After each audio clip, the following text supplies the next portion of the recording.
तो कबीर साहब क्या समझा रहे हैं? कबीर साहब कहते हैं, कस्तूरी कुंडली वशे मृग ढूंढे बनमाई, ऐसे घट घट राम है दुनिया जाने ना। कहाँ है राम, कहाँ है भगवान, कहाँ है परमात्मा, कहाँ है ब्रह्म गाढ़ ईश्वर? साहेब कहते हैं जैसे मृगा की नाभि में कस्तूरी होती है और उसकी जब खुशबू आती है वो पक जाती है, तो मृगा उस कस्तूरी को पूरे जंगल में ढूंढता है, दौड़ दौड़ कर ढूंढता है, ढूंढते ढूंढते दौड़ते दौड़ते थक कर गिर जाता है। और गिरने के बाद मृगा फिर उठ नहीं पाता, क्योंकि उसके घुटने नहीं होते हैं। एक बार गिरा कि मरा और फिर उसकी मृत्यु हो जाती, लेकिन कस्तूरी नहीं पाता। क्यों? क्योंकि उसके नाभि में थी और ढूंढता बाहर था। इसी प्रकार से तुम भगवान को ढूंढते ढूंढते दौड़ते दौड़ते कहीं गुफाओं में, कंदराओं में, तीर्थों में, जंगलों में, हिमालय पर, इधर उधर किधर, मंदिर में, मस्जिद में, गुरुद्वारों में, सब जगह जाकर भगवान को ढूंढते, ईश्वर परमात्मा को ढूंढते, दौड़ते दौड़ते दौड़िया, जहां तक मन की दौड़ दौड़ थका मन, फिर भया वस्त ठौर की ठौर। लेकिन वो भगवान कहाँ था? वो तो तुम्हारे पास में था। दिल मां खोज दिलहि मां खोजो, यह करीमा रामा हो। पूरब दिशा हरि को बासा, पश्चिम अल्लाह मुकामा हो। दिल मां खोज दिलहि मां खोजो, यह करीमा रामा हो। अब तुम कहोगे ये कबीर साहब क्या बात बता रहे हैं? कबीर ही नहीं बता रहे हैं, कृष्ण भी यही बात कह रहे हैं। ईश्वरा सर्वभूता नाम हृदय से अर्जुन तिष्ठति, ईश्वर समस्त भूत प्राणियों के हृदय में स्थित है। और यही बात तुलसीदास ने तो बहुत टाइट कहा है, कबीर की टोन में बात किया तुलसीदास ने, कि घट में है सूझे नहीं लानत ऐसी जिंद, तुलसी या संसार को भयो मोतिया बिंद। तुलसीदास कहते घट में है और कबीर कहते हैं घट घट में वह साईं रमता। दोनों की बात मैच कर गई। तो क्यों कबीर के बारे में बोलते हो उल्टा कि कबीर वाले कुछ मानते नहीं, तुलसी वाले कहाँ मानते? तुलसी जी तो वही कह रहे हैं जो कबीर जी कह रहे हैं। तुलसीदास कहते हैं घट घट, वही बात कहते। पंडित श्री राम शर्मा आचार्य ने कहा है ईश्वर नहीं रहता है मठ में, वो बसा हुआ है घट घट में। उन्होंने भी यही बात बताई। और उपनिषद को पढ़ लीजिए, अंगुष्ठ मात्रः पुरुषः मध्यः आत्मनि तिष्ठति, ईशानो भूत भव्यस्य न ततो बीजगुप्सते यतत वै तत् एनम रूपम रसम गंधम शब्दान स्पर्शाच मैथुनान एतेने बीजानात् किमत्र परिशिष्यते यतत वै तत्। कठोपनिषद का ऋषि भी यही कह रहा है। यमराज ने यह संदेश दिया है नचिकेता को कि ईश्वर कहाँ रहता है। तो यमराज कहते हैं हे नचिकेता, ईश्वर अंगुष्ठ मात्र का स्थान जो इस हृदय स्थान है, इसी के मध्य में निवास करता है, जिसको आत्मा के नाम से जाना जाता है। ये वही परमात्मा है जिसके संबंध में तुमने पूछा है। ईश्वर इससे अलग और कहीं नहीं रहता है। ये उपनिषद कहते हैं। अब उपनिषद भी वही बात कहते हैं, लेकिन कहते हैं पर पढ़ता कौन? पढ़ता है पर समझता कौन? समझता है पर उसको मानता कौन? मानता है पर उसको जंतर मंतर तंत्र चुटुर मुटुर कुछ नहीं। समझो तो ढंग से। क्या ढूंढे रहे बने बन। तुलसी राम कहाँ है? तुलसी राम गायक।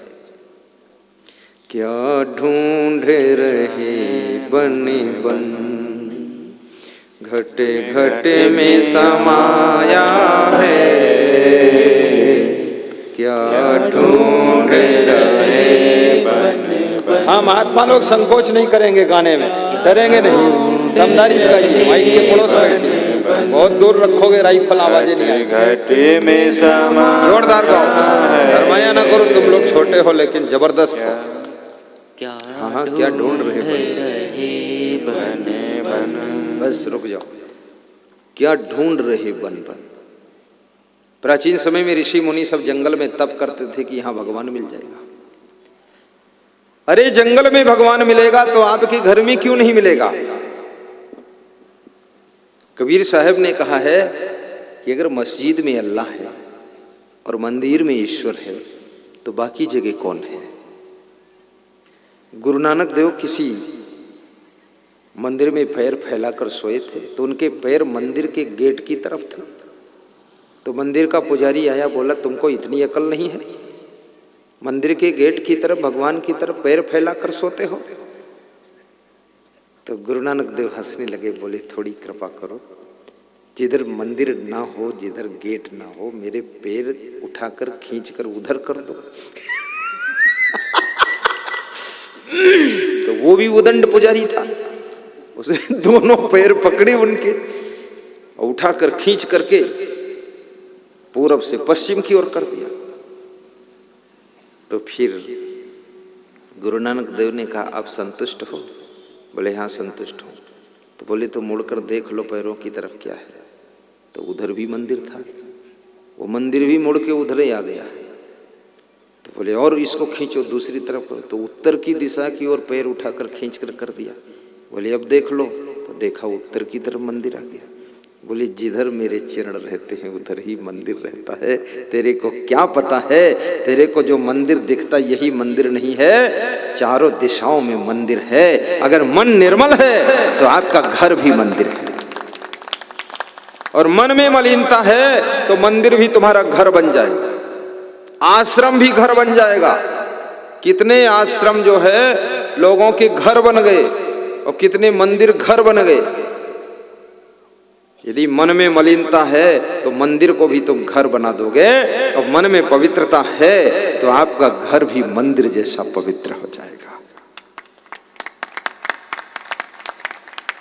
क्या ढूंढ रहे बन बन, घट घट में समाया है, तेरे भीतर मेरे भीतर उसकी ही तो छाया है।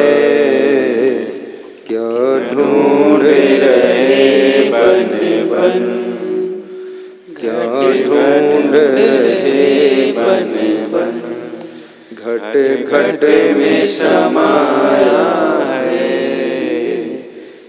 अब ये सवाल खड़ा हो गया, अगर घट घट में भगवान है तो हिंदू कहते हैं कण कण में राम है, मुसलमान कहते हैं जर्रे जर्रे में खुदा है, तो बकरा मुर्गा भैंसा गाय ये क्या खुदा से जुदा है? जब जर्रे जर्रे में खुदा है, तुम ही कहते हो, मैं नहीं कहता हूं, तो बकरा मुर्गा में भी खुदा है, गाय भैंसा में भी खुदा है, इसमें तो बहुत बड़ा खुदा है, क्योंकि बहुत बड़ा जर्रा है। तो इसको मार कर खाओगे तो खुदा तो मर जाएगा। फिर मस्जिद में किसकी इबादत करोगे? अल्लाह इल्ला उलिल्ला फालतूला। किसकी इबादत करते हो? कुछ विवेक क्यों नहीं करते हो? कुछ तर्क बुद्धि क्यों नहीं रखते हो? और फिर हिंदू कहते कणकण में राम। जब कणकण में राम है तो मुर्गी और अंडे में राम क्या नहीं? अंडा तो बहुत बड़ा कण है, उसमें भी राम है। तो अंडे को उबालोगे, पानी में खौलाओगे तो राम उबल जाएगा, और अंडे को काटोगे राम कट जाएगा। अंडे को मुंह में धर के चबाओगे तो राम चबा जाएगा। अंडे को अंदर ले जाओगे तो राम तो पेट में पच जाएगा। ये क्या कर रहे हो राम की दुर्दशा? महाराज जी समझते क्यों नहीं? अंडे क्यों खा रहे हो? छोड़ते क्यों नहीं हो? वहां तुम्हारा ज्ञान कहाँ चला गया है? ये जो कहते हो कण कण में राम, इसको भूल क्यों गए हो? इसको मैं याद दिलाता हूँ, स्मरण कर लो। छोड़ दो अंडा मुर्गा मछली खाना, बकरा खाना। अब हिंदू कहते हैं गाय माता है, तो भैंस कौन है तुम्हारी? जब गाय माता है तो भैंस नानी है, वो और बड़ी है। फिर बकरी कौन है? ये सिस्टर है। फिर मुर्गी कौन है? ये सब नाती पोते हैं।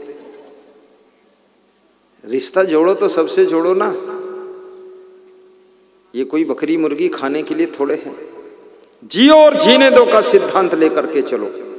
स्वामी महावीर कहते थे, रमो अरिहंताणम रमो वज्झाणम लमो लोये लोये सब साहूणम रमो सिद्धाणम। उनका ये सिद्धांत स्वामी महावीर 24 तीर्थंकर। मैं किसी के यहाँ जाता हूँ तो उसका तुरंत सीखता हूँ। मैं जैन धर्म के मंदिर में ठहरा वहाँ राजस्थान में, हमने कहा ये लमो फड़मो सिखाओ हमें। तो छत पर टहल रहा था, वहीं मैंने कहा बताओ, हम याद करेंगे। हम फट से याद करते हैं। याद किया, सीख लिया। स्वामी महावीर कहते हैं अहिंसा धर्म से बड़ा कोई धर्म नहीं है, और जैन धर्म हिंदू धर्म का शुद्ध रूप है। जैन धर्म में ये नाक पर पट्टी मुंह पर बांधते इसलिए कहीं सांस में भी कोई कीड़ा खिंच न जाए जो मर जाए, उसकी रक्षा हो। जैन धर्म बहुत दयालु धर्म है। स्वामी महावीर कहते थे दया पालो, सब पर दया करो। कबीर साहब भी कहते हैं जीव दया और आत्म पूजा, कहीं कबीर धर्म नहीं दूजा। महात्मा बुद्ध कहते हैं करुणा करो सबके ऊपर। करुणा, दया, रहम, प्रेम, ये सब एक ही भाव है। जीव मत मारो बापुरा, सबका एक ही प्राण, हत्या कबहु न छूटी है जो कोटिन सुनो पुराण। ये जीवा के टेस्ट के आकर्षण में आकर के ये मांस, मछली, अंडा, मुर्गा, भैंसा, बकरा खाना, मैंने सुना है कोई विदेश में, विश्व में ऐसा भी देश जहां कुत्ते का भी मांस खाते हैं। हद मार दिया लोग। आदमी का मांस खाना स्टार्ट ना कर दे, लोग कर सकते हैं क्योंकि प्रोग्रेस पर चल रहे हैं, डेवलप जारी है। और कितने लोग ये तर्क देते हैं मछलियों का होगा क्या, ये बकरे मुर्गे होंगे क्या, इनका क्या काम आएगा। तो मैं उनसे पूछता तुम्हारे बाप मर गए हैं तो उनकी लाश का क्या होगा, तो उसको काट के क्यों नहीं खाते, दफनाने क्यों ले जाते। एक टांग आज काट लो, दूसरी टांग कल काट लो, हाथ काट लो, मूड़ काट लो, उनका पेट काट के खा जाओ, पका लो। घर का मांस घर में कितना अच्छा, खेत का पानी खेत में, घर का मांस घर में। हाँ, तो कहते वो मेरा बाप है, तो तेरा बाप है इसलिए तू नहीं खाएगा। लेकिन ये भी तो किसी का बाप है जिसको तुम मार रहे हो, ये भी तो प्राणी है, इनको क्यों नहीं जीने देते हो। एक मरे हुए बकरे को कोई आदमी जिंदा नहीं कर सकता है, तो जीवित बकरे को मारने का अधिकार तुमको किसने दिया है, ये बताइए। क्यों मारते हो। जीने दो इनको, जीव दया रखो।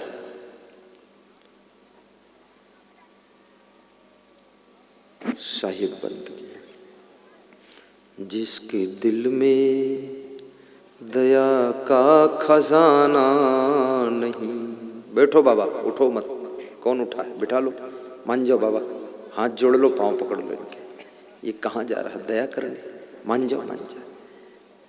भाई पानी वानी कम पीना, यहाँ पेशाब जाने का टाइम नहीं। सब लोग अपना माला सिस्टम संभालो। देखो मैं पानी पीकर ही नहीं आया हूँ, इसीलिए, क्योंकि बादल है इसमें फिर गड़बड़ हो जाएगा। थोड़ा कंट्रोल रखो, समझदारी, उठना मत कोई। अब थोड़ा बहुत लगे भी प्यास पेशाब तो रोके रहना। थोड़ा तो कुछ तुम भी करो मदद। ये उठते हो मेरा दिल कांप जाता है कि तुम नाराज होकर जा रहे हो, क्या बात। अब तुम जा रहे हो लघुशंका, तो लघुशंका भर की कीमत नहीं मेरी, उठ के क्यों जा रहे हो। बीड़ी पीने जा रहे हैं कुछ लोग उधर, हाँ, कहते हैं तुम तो फिर मिल जाओगे, बीड़ी देवी कहाँ मिलेगी। धैर्य रखो, सब नशा व्यसन का त्याग रखो। जिसके दिल में दया का खजाना नहीं, राम का नाम लेने से क्या फायदा। बहुत ऊंची आवाज है, क्यों है इसलिए है, और क्यों क्या है। कल वो कमल मेरे से कह रहे थे गुरुदेव, मेरी इच्छा थी आप थोड़ा जोर से बोले। बोले आप जोर से कल बोले, अच्छा लगा, थोड़ा आज भी जोर लगा देना। मैंने लगा दूंगा जोर, पूरी ताकत लगाऊंगा, खपरी में पूरा निपट के जाऊंगा। जितनी शक्ति सब खर्च कर दूंगा। जिसके दिल में दया का खजाना नहीं, राम का नाम लेने से क्या फायदा। जिसके दिल में हम नहीं, देखो मेरे साथ तुम गा नहीं पाओगे, क्योंकि मैं भी अल्हड़ गायक हूँ। अल्हड़ मतलब अनट्रेंड। मेरा कुछ ठिकाना थोड़े, कहाँ जोर बोलूँगा कहाँ धीरे बोलूँगा, और मैं कोई सरगम परगम से मिलता नहीं। हम बेसरगम चलते हैं, सारे गामा पा धानी धानी धापा धानी, चाहे धानम चला जाए फिर अपना मैं अलग से ही गाता हूँ।